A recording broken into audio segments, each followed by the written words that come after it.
नमस्कार आमी राखी आमार नतून आरो एकटी ब्लगे आपनादेर सबाइके स्वागत जानिए आजकेर ब्लगटी शुरू करलाम। केमन आछेन आपनारा सबाई? आशा करछि भालो आछेन और आमराओ भालो रयेछि। एखन बाजे सकाल 10टा आपनादेरके साथे निये ब्लगटा शुरू करछि। सकाले जे समस्त बासी काज थाके समस्त काज सेरे फेलेछि और एरपर चले जाब स्नान करते। और এই তো স্নানটা আমি করে নিয়েছি আর এরপর চলে যাব পুজো করতে। आज হচ্ছে সোমবার আর বিবেকের স্কুল ছিল, তবে আজকে আর ও স্কুল যায়নি।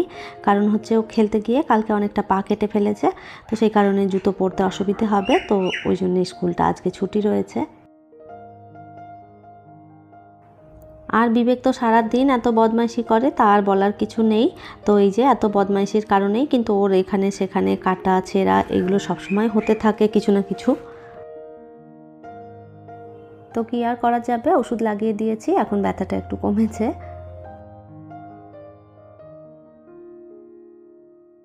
আর এই তো পুজো করতে বসে পড়েছি। আর এর আগের দিন ব্লগে আমাকে একজন কমেন্ট করে জানিয়েছেন যে আমি যেন আমার ঠাকুরের সিংহাসনটা প্রত্যেক দিন ব্লগে একটু করে দেখাই। আমার ঠাকুর সিংহাসনটা ওনার ভীষণ পছন্দ হয়েছে, তো তার জন্য ওনাকে অসংখ্য ধন্যবাদ।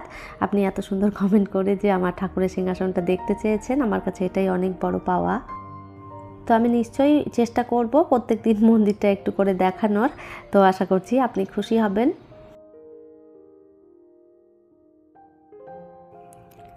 পুজো করে চলে এসেছি কিচেনে যে সমস্ত কাজগুলো রয়েছে সেগুলো একটু গুছিয়ে নেব।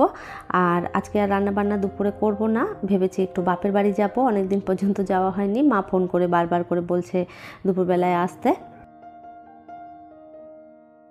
আসলে এত বেশি গরম পড়েছে, গরমের মধ্যে একদমই ওখানে যেতে ইচ্ছে হয় না, গাড়ি চালিয়ে রোদের মধ্যে যেতে হয়, তো সেই কারণে মায়ের বাড়ি কদিন যাওয়া হয়নি।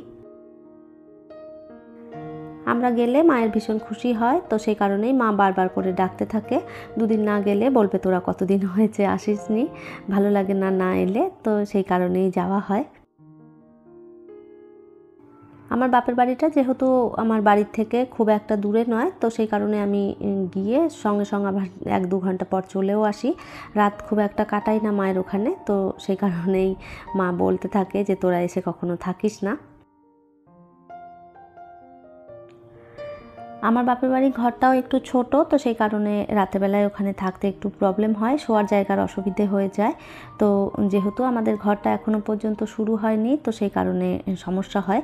তো এই জন্যেই আমরা রাত্রেবেলায় গিয়ে খুব একটা থাকতে চাই না, খুব বেশি প্রয়োজন না হলে।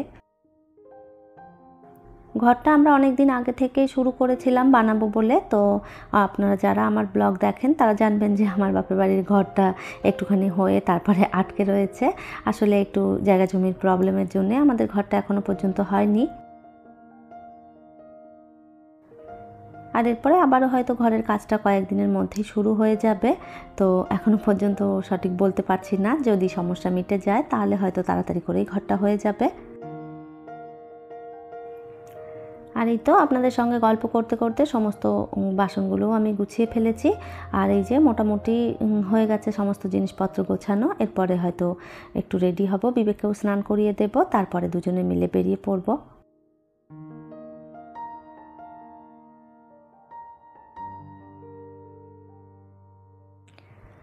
আর এই তো আমি একদম রেডি হয়ে গেছি, বিবেককেও স্নানটা করিয়ে দিয়েছি, ওকেও জামা প্যান্ট পরিয়েছি। এরপরে ওকেও একটু রেডি করে দেব, আর যে সমস্ত জিনিসপত্রগুলো একটু ছড়িয়ে ছিটিয়ে রয়েছে সেইগুলো একটু গুছিয়ে রেখে দিয়ে যাব। এখন বেরোলে আর দুপুরবেলায় খাওয়া দাওয়া করে একদম বিকেলবেলার ওখানে একটু সময় কাটিয়ে তারপর একদম সন্ধ্যের পর বাড়ি ফিরবো।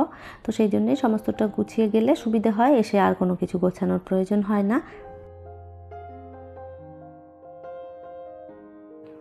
সত্যি কথা বলতে কোথা থেকে ঘুরে আসার পর কিন্তু একদমই আর কাজকর্ম করতে ইচ্ছে হয় না, তখন মনে হয় যেন একটু রেস্ট নিতে পারলেই বাঁচি।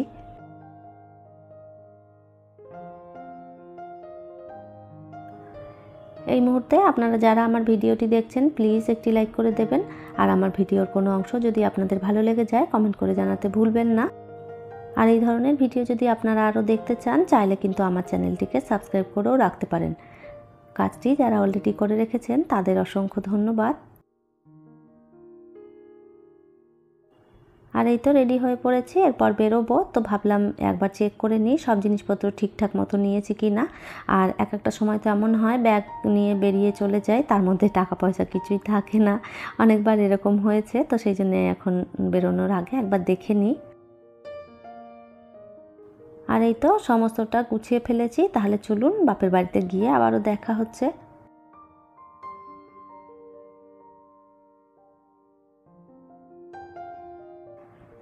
আর এই যে চলে এসেছি অনেকক্ষণেই, তারপরে আর সেভাবে ভিডিও করা হয়নি। একবারে খেতে বসে মনে হলো একটু আপনাদের সঙ্গে শেয়ার করি মা কী রান্না করেছে। আজকে রান্না করেছে শাক ভাজা, আমের চাটনি, তার সঙ্গে করেছে মাছের তেল একটুখানি ছিল, সেটাও হয়তো মা ভেজে দিয়েছে। আর ওইদিকে মাছের ঝোল করেছে, আর তার সাথে করেছে কুঁদরি আর আলু মিশিয়ে ভাজা।